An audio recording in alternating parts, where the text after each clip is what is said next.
Caffeine and creatine are perhaps the two most effective natural supplements any lifter can take outside of protein powder.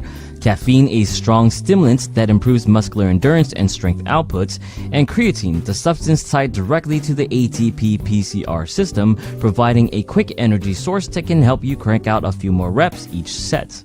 Now, they're great all on their own, but there has been speculation that you probably should never take them together. The concern of taking creatine and caffeine together stems from their interaction with water. Caffeine, being a stimulant, can also accelerate the loss of water through peeing. Creatine, on the other hand, has the propensity to pull water into the muscle cells. Essentially, they are working against one another in terms of hydration. And of course, without proper hydration, bodily functions, including performance, will suffer. Then came a study in 1996. What they found was that taking either creatine or creatine plus caffeine saw an increase in muscle creatine concentration as expected. But taking creatine plus caffeine did not do any better than a placebo in terms of force production, whereas creatine alone did have significant improvements. As for other applications, particularly cardio and sprints, studies did not see any detriment to taking both substances together. But back to force production.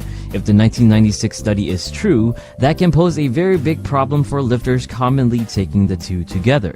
However, the study has a few problems. The first being the sample size, where at a meager 9 subjects might not accurately translate to an entire population. The next is lack of information of the subjects' diets, making it unclear if they're already getting creatine straight from eating. Another is the fact that the study has never been replicated directly, especially in terms of maximal force production. But the most glaring issue is the fact that they used a crossover subject design. Instead of having different groups taking different things and then comparing them, the subjects instead compared themselves between a placebo phase and an experimental phase 3 weeks apart. The problem with this is the fact that creatine levels can stay elevated for up to 6 weeks after supplementation.